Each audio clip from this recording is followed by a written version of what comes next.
So, Michael, I have one question to ask you. Mm-hmm. What do you think of Ringo's new country album? Well, I said it in the I said in the comments, it doesn't suck, and that's about as positive as I can say it. I think it's bland as hell. I mean, it's got a polish and everything, but it's like so freaking ho hum. That the one cut. What was the name of that song that he did with? The gal who's touring with Robert Plant, Alison Krauss. Yeah, I mean, you can barely hear her vocals.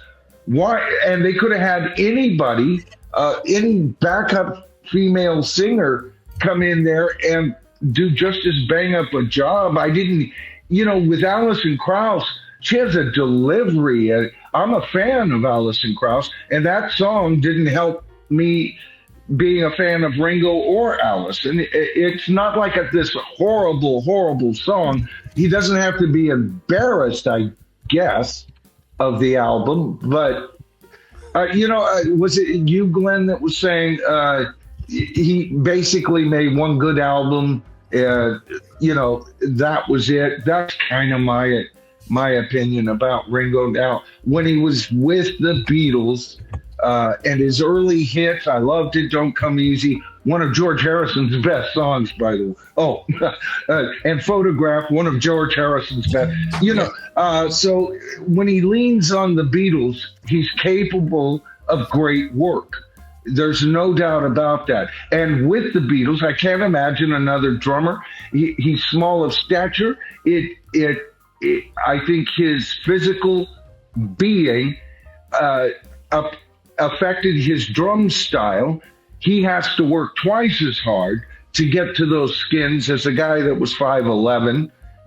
He was playing a right-handed drum set because that's how he saw they were set up, even though him, like McCartney, is left-handed as well. So all of that affects into his style, which made him the perfect drummer for the Beatles. Now, is he one of the greatest drummers on planet Earth? No, but he has a style, and that style affected the Beatles. Therefore, yes, he's one of the greatest drummers on planet Earth for that alone. Yep. Right. Well said, Michael. Yeah. Well said. Thank you, sir. Yeah. Well, I rely on the kindness of strangers, but except you're not a stranger. Okay, are you reading all this from a script, Michael? Yes, it's just off camera, right over there. I'm sure of it. Yeah. Alison Krauss is one of the great singers on the planet, and I'm kind of wondering, T-Bone Burnett, who has produced some pretty good frickin' albums, and they always have like a lot of room in them, and they're like you think back to the Johnny Cash albums he did, and a ton of albums. How did he produce this album? Do you think Ringo was telling T-Bone Burnett what to do? I don't know. I don't hear T-Bone Burnett's production in this record. You know what, Glenn? I don't hear anybody's production in the record. It's bland. It's like, to me, it sounds like it was produced by some, polished and very capable producer that are available by the thousands in the music industry. And I don't know what the big hoo-ha-ha is, except that, when they found out Ringo wrote to more than the other Beatles, even over McCartney, they asked him, why is that so? And he they said, why do you think you get more fan mail than the rest of the Beatles? And he says, I think it's because probably more people write to me. That's Ringo, But to me, when I listen to this album, I think it's those kind of people, those kind of fans who are just so proud of the little guy to actually come up with something that isn't like you have to apologize for, or that the vast majority of music fans would find lacking. It is a polished record. The tracks, you listen to it from track to track to track. They all fit. There's no sonic whoop and, taking you on a ride. But you could pick up a producer that would have accomplished that same thing for about a tenth of the money, don't you think? Or yeah. Alex, have you heard the album? No, I've not. No. But truthfully, probably very little interest in hearing it. I mean, I haven't listened to any. I have a very unpopular opinion when it comes to Beatles solo material. Like, I think what Michael said about Ringo and how he needed the Beatles to have like better albums. Like, I was sitting there thinking to myself, I was like, dang, I feel like I could say that about 95% of like solo releases from the Beatles catalog. Like, the only one I love is All Things Must Pass. Like, I view that and listen to that in as high of regard as any Beatles record. I like things like Ram a lot. I like things like Band on the Run a lot. But by and large, the Beatles solo catalog to me is a really, really, really good reminder that they all needed each other. Alex, I'm on this. It says here, kick from studio. I know. Or ban from studio. I know. I've no, and granted, right? Like, no, you know what? You bring up a good point. Ultimately, I think you're absolutely correct. They were stronger together than they were apart. Yeah. Having said that, though,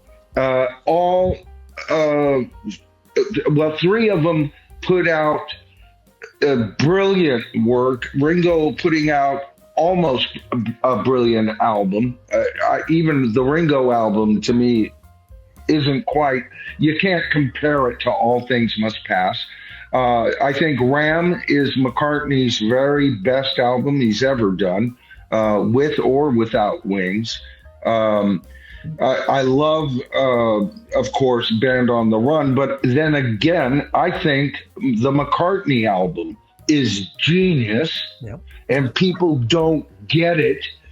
They're finally it was back in the 90s, wouldn't you say, Glenn or Larry? You guys were around quite a bit in those days. We're pretty close in the age, where they started, that's the first lo-fi album in rock. They started redefining what it was, which is exactly what it was to begin with. It's the same with Ram when it came out. A lot of people dissed it, and now it's like Well, you can thank Jan Winter for that. Rolling Stone was all set to give that a positive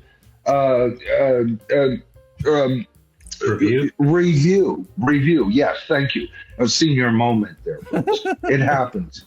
But Jan Winter, he was besties with John Lennon. John Lennon, to me, wasn't at his best at that time. I mean, he was going through Primal Scream.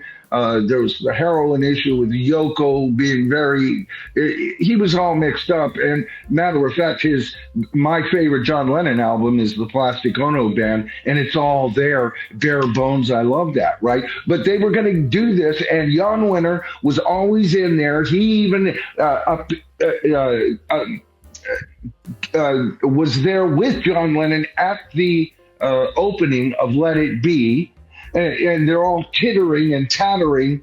He's a horrible man. Jan Winter, former editor of Rolling Stone and former chairman of the board, and misogynist and racist Jan Winter, right? So he's in between. He put a kibosh on McCartney's album, getting a good review, instead giving it a horrible review, because he was in Lennon's camp. See, at this time, this was war, folks. Now, later on, John would go, well, it wasn't quite that.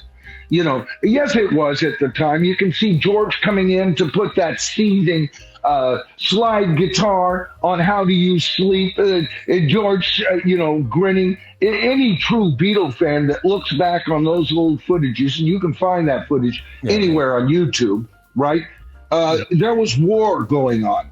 And McCartney's Ram album, as well as all three Beatles pooing and pawing his McCartney album, which both of them sold well, right? And everything. And then, of course, you got Band on the Run, but you know what? Neck and neck with Band on the Run, you gotta give Venus and Mars its due. And then there are the lesser but almost great albums by McCartney. Well, you'd have to put Tug of War up at the top. And I believe everybody's going to crucify me, but I think Memory Almost Full is one of his very best albums ever done. Yep. So those are the cream of the crop for me. Lennon, you've got, of course, Imagine. You've got the Plastic Ono Band album. Mind Games, I think, is wonderful. What was the other one that was released? Walls and Bridges is pretty good. Walls and Bridges is wonderful. And if they would just scratch Yoko's freaking songs off with Milk and Honey and Double Fantasy and combine that into a single album, that would be John Lennon's masterpiece right there. He, at the end of his life, he was writing as good, as well, as geniusly as he had ever done. Well, I love your take. You know what, Glenn? I was 15 when Let It Be came out. I lived in the theater to watch, and that's how big of a Beatles fan I was. And I lived and breathed that Rolling Stone piece of garbage interview of John Lennon. I wore my hair like John Lennon. I had wireframe glasses like John. I was a major John Lennon fan, and I bought into that. But you know, by the time I was 20 years old, I was poring over every article from every rag on the planet. I was quite well aware of what was going on, and it was war at that time. Mm-hmm. You know, John just said, well, you know, all my songs really turned out to be me. Well, he was probably right, because I think that's true. I'm a songwriter, and every, you know, song I've ever written that has any kind of comment on a personality or someone, it's always about me anyway. You know, I don't think we can get around that kind of perspective, you know. Don't we all kind of sometimes feel like, you know, reality is our dream, you know, and we're the main characters, because we can't help but feel that way, because we're trapped in our own skull, looking out through these peepers, smelling, hearing what we tasting, touching, you know, but we're isolated. And I think John Lennon always got that. Yeah. So, yeah. What you know, one diatribe too long. You know, it's funny when truthfully, the one thing I'm less interested in hearing in 2025 than a Ringo album is a Ringo country album. So for me, it's both those things. But I also own, like, I am not, you know, Glenn and I are similar in that we are just not really big Beatles fans. And so, you know, it's, you know, I just, and also, I mean, look, the reality too is that, I mean, first of all, I think it's great that he's still making music. Like, I love that.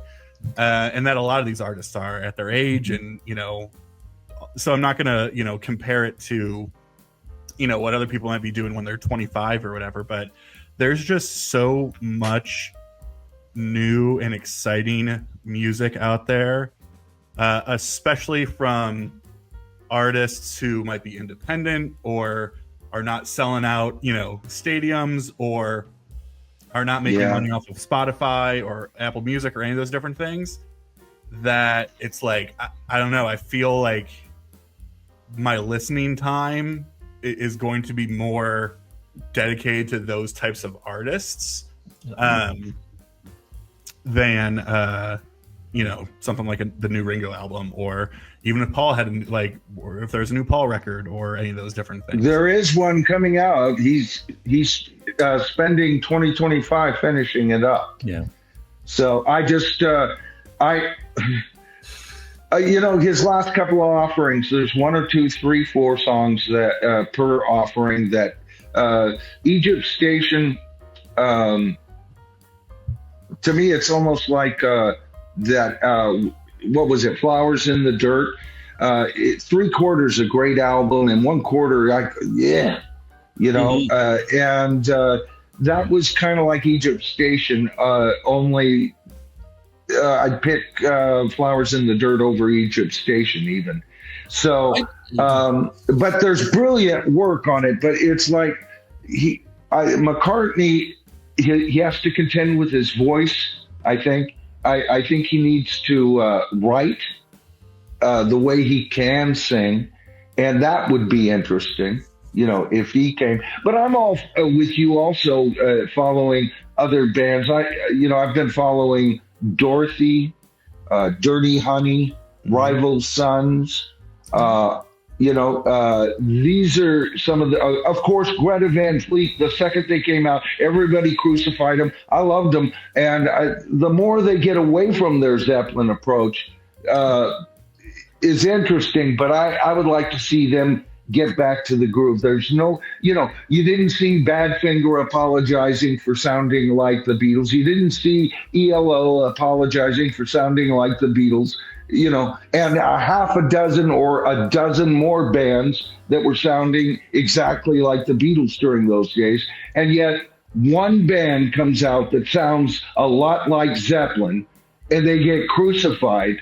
It is bullshit to me. Yeah. Sorry. Yeah. Excuse my language. Right down.